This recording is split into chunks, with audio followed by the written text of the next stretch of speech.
The other piece of news that we got this week was the SuperJam. Now, if you remember a few months ago, we had the organizers on who basically said, they straight out said the artist that's going to be hosting the SuperJam was not on the lineup currently, and that, that came true. This week we got the news from Cory. Cory Wong is going to be the SuperJam, I guess, officiator. And, you're not talking to a Cory expert here. I will be totally honest with you. I've heard the name. I'm certainly familiar enough with him that he just seems to have his hands in a lot of different places, which means he's, got a lot of friends and can bring a vast amount of sound to a SuperJam stage, which is exactly what you want.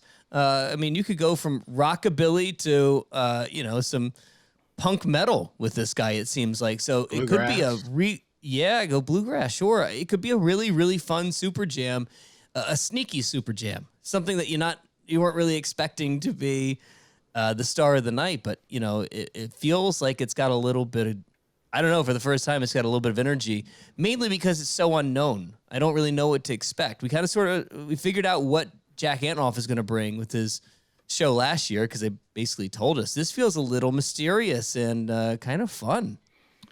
Yeah, I'm with you. I've heard the name, didn't know a lot, but when you look it up, it's like, oh, this makes perfect sense. He's done projects with Wolfpack. Damn near everybody on the lineup. Yeah, Chris Thiele, Billy Strings. Pretty all over the place. So that's what you want from a SuperJam, or what I want anyway. The only Wong I'm familiar with was BD. Okay, boy. Go ahead, Brad. Oh my goodness. It's not BD Wong. It's Cory Wong. No, it's not. You can only have one, because two Wongs don't make a right. Oh, okay.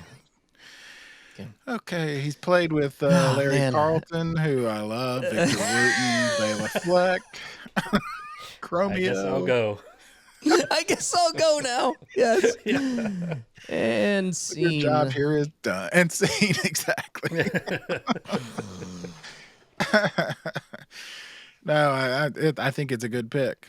Was it what I expected? No, but I didn't know. Not what I expected at all. No, that's true. But that's I think it's a good one.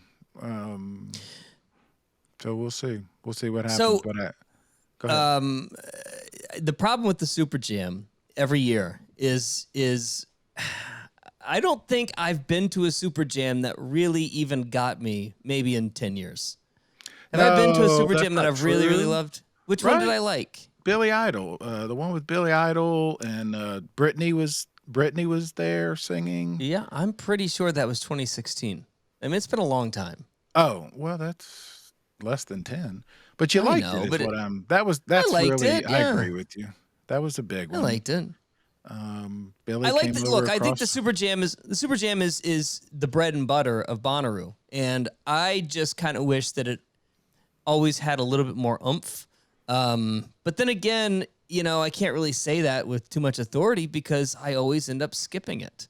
I can't really talk about how much I like or dislike the SuperJam. I'm sure it's great. I just I always end up finding something else to do, which what's weird sort of about bums me it? out. We've said this before. The idea is what was so appealing for the first 10 years, where you never knew who might show up on stage with who. Yeah. And then the SuperJam was like a bigger version of that. And in some ways, has it become too not predictable? Predictable? Yeah, predictable, I was going to say and its unpredictableness or whatever. It's sort of replaced this idea of, as we've talked about with the Foo Fighters, and who knows who's going to show up on stage with them. Kind of ended with the Police, if I remember right. We all thought that the Police set was going to be such a SuperJam, if you will. And I remember talking to Stuart Copeland, and he was like, yeah, this is what we need to do. And Sting wouldn't do it. He wouldn't change a note. And so I don't think I knew that story. Yeah. Stuart Copeland was coming to Chattanooga, and he had just done the. But hang on a second, just to give a little background. The Police did a reunion show, a few reunion shows that year. One of them happened to be at Bonnaroo. Right. And for anybody that wasn't there, it was one of the lamest shows that you might have ever seen at Bonnaroo. It had no energy. It had no juice. These guys had they weren't even looking at each other on stage. Right. It was one of the moments where you're like, that was a big swing and miss. Check off my box, but that was it. That's right. Stuart Copeland had been there, the year before or the year before with who? I can't remember. I'm sorry, I'm blanking, but he'd been there as part of a it was there. The Oysterhead. Exactly. Thank you. It just came to me. Yeah, which was an amazing set. So the thought leading up to the Police thing was that, it's going to be this Police jam, this amazing set. And Stuart was here in Chattanooga, or maybe it was part of the Bonnaroo. Maybe he was part of one of those things where he did a lot of media. And he just straight up told me, because I asked, he's like, Sting wouldn't budge a minute. He wouldn't budge a note. And so, to your point, Brad, it was the Police. It was great. If you're a Police fan, it was note for note what you wanted to hear, but it wasn't what we wanted. I see the reason I stop here, because I don't think I've ever heard that story. You're telling me that they wanted to do, Stuart wanted to do a SuperJam-ish, or at least bring other guests onto the stage. Yeah, and Sting or at wouldn't least, have anything. explore the songs. Let the songs go where they wanted to go, kind of thing. And Sting wasn't having it. And I can't remember his exact quote, but it was something like, you're not going to change Sting's mind, or, he's precious and he's going to do what he wants to do, kind of thing. So, is this an article that you wrote for the paper? Yeah. Interesting. Yeah. Fascinating. Huh. Yeah. I did not know that. But to that point, watching back, especially the Gorillaz set from the second weekend of Coachella, where, Damon Albarn looks like he's having the most fun he's ever had in his career. He's got Bad Bunny showing up. I'm surprised Rick Astley didn't show up on stage at some point. It seemed like he had everyone at the festival coming by and playing with him. I think I'm more into that these days, being at someone's set and having them bring out, random people, instead of being at a big SuperJam and knowing somebody's going to come out. I don't know. It's hard to explain. I think I'm kind of over it. I think we're saying the same thing, and I didn't know till I just said it, but that was sort of that Police thing was kind of the end of it for me, because they haven't done that. We have said on here before where, it feels like the sets are getting shorter and shorter, and they don't do the jams and they don't do the surprise, not like they used to.